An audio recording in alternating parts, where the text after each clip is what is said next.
Hello everyone, my name is Liz King. You can find me on Instagram at Night of the Lunch Table. So just like Andy last month, I am also one of the directors of Squared, which is a fully virtual color guard dedicated to giving performance opportunities to people who might not have them. So say you're aged out, say you maybe don't have a guard in your area, or maybe you can't afford to march in person. Squared is there to give everyone in that situation a chance to perform, a chance for education, and a chance to have fun and meet new people. So go online and give them a follow as well. That is SQD_independent on Instagram. Also, while we're here, go ahead and give a follow to my two favorite drum corps in the business, at Jersey Surf and at Boston Crusaders, because we're repping both those organizations today. In this tutorial, I'm going to show you how to do this shoulder stand from Squared's Winter 2021 production. We'll also be talking about some of the basics and best practices of going upside down in general. So, if you watched that and you thought to yourself, I can't do that, I don't have my splits. I'm going to need you to take that thought, ball it up, throw it away. Because this is not about flexibility. This is actually more about strength than anything else. So, anytime that you go upside down, or really anytime that you dance, your core is what's supporting you the most. So you really want to make sure you've got a nice, strong, stable core, which means you want to be doing your ab workouts, your crunches, your planks, anything that builds stability right in here. I'm going to show you version 1 first. So I'm going to take my right arm, I'm going to make like a nice 90-degree angle right here, and the back of my palm is going to be on the ground. I'm going to take this and I'm going to press it directly to my side. And then from here what's going to happen is I'm going to place, especially this part of my arm, directly on the ground. This is going to be supporting most of your weight in this shoulder stand. You're also going to take your cheek, this is my right cheek, you're going to place this on the ground as well. So if we were being exact, I guess it would be a cheek plus shoulder stand. So you've got your arm on the ground, you've got your cheek on the ground. Now I'm going to turn sideways to show you the last part of your little support triangle, right? You're going to take this free arm, this is my left arm, you're going to make another 90-degree angle and you're going to place your palm on the ground in front of you.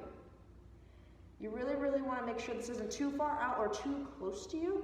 You want to make sure it's in a place where you have a nice, good triangle, tripod of support.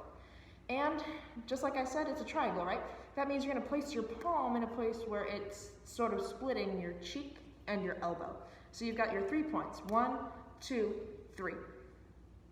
Once you have this tripod of support, you are ready to use your legs to get up here.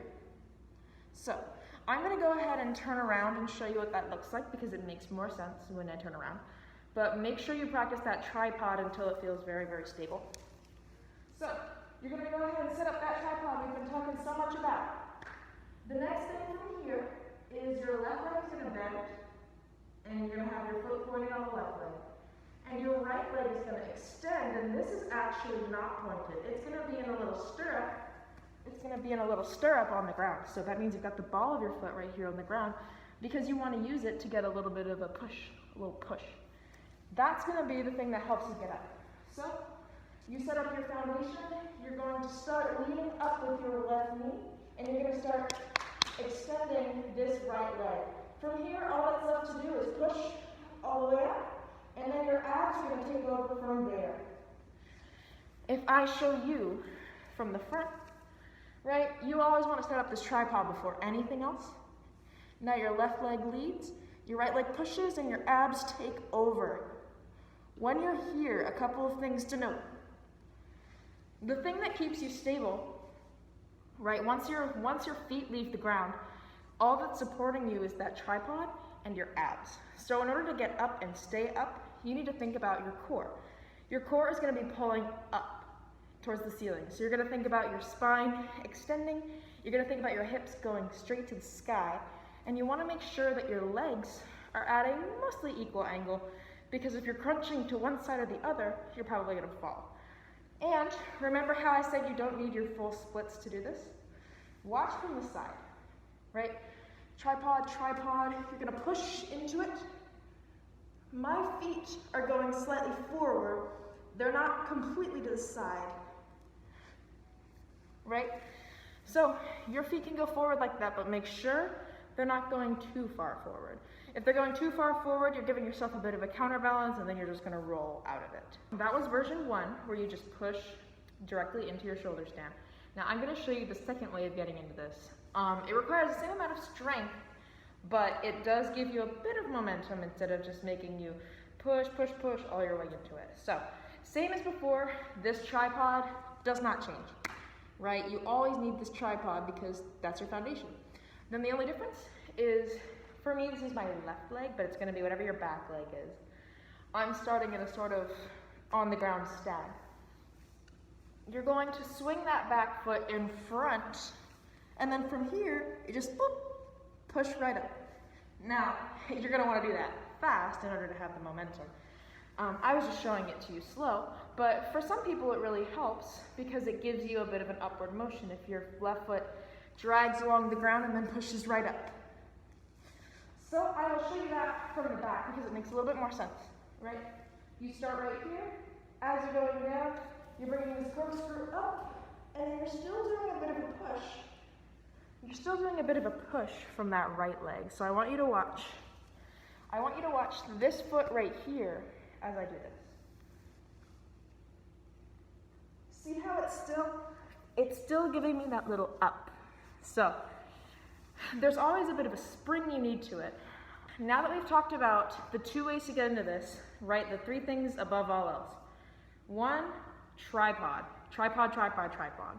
You can't support yourself if you don't have that tripod. Number 2, ab strength, core strength. That is what's holding this position. Anybody can hit the position, but you need to stay there, right? That's the impressive part. That means you really need to be engaging your core the entire time. And then 3 is the dismount. So let's talk about how to get out of it. I'm gonna show you 2 ways to dismount this. So the first one, my favorite one, I'm gonna show you from the side. So we're here in our shoulder stand. What we're gonna do is we're gonna tuck our face forward and our feet in front of us at the same time, like this. And you'll see it makes my spine go in a nice little curve so that way I can just rock safely to the ground.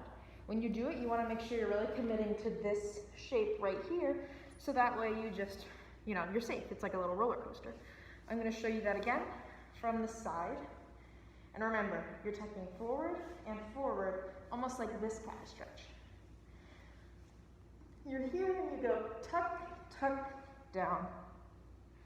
So that's one option. The other option is probably gonna be what you use if you just don't get into it at first. So if you're doing this method where you push directly into it and maybe you don't push enough, you wanna put this foot back on the ground and slowly use your abs to lower yourself down, right? So whatever your trailing leg is, right? So in this case, it's my right leg because my left comes up first. You're gonna put that leg back on the ground. See, I just had to fall out of it. You're gonna put that leg back on the ground and you're gonna use your abs to slowly lower yourself back down.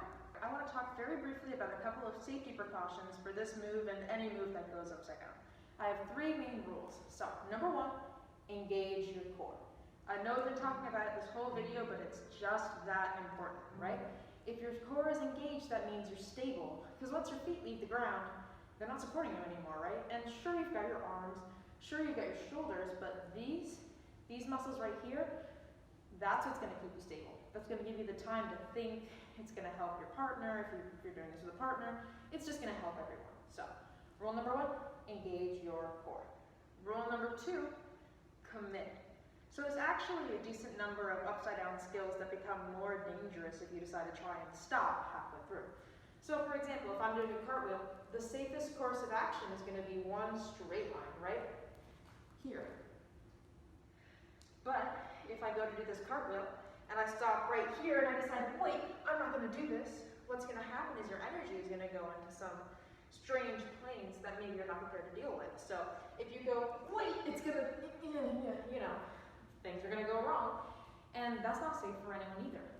So you wanna make sure you're sending your energy in one safe direction, so you gotta commit. And then the last one, the most important one, don't panic. Do not panic. Easier said than done, right? Well, there's a couple of strategies to this. So if you find yourself in a position where you're doing a skill, you're upside down, and you start panicking, you're gonna stop thinking, like your brain's gonna shut off.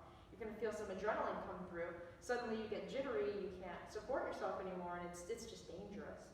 So obviously that means try and remain calm, but there's some strategies to this. So one way to remain calm is to have an escape plan before you even start the move. And we talked about this, right? We talked about going here, or we talked about going here. So before you even start, you want to think of what could go wrong and what you'll do if it does. This could also mean, maybe if it's a new skill, you have someone you trust spotting you. You know, anything that you need to make sure that while you're in the skill, you don't lose your head. So, 3 rules. Engage your core, commit, and don't panic. All right, thank you so much for watching. If you try this, go ahead and tag me. I want to see what you guys do with this. Thank you so much for having me, and happy spinning.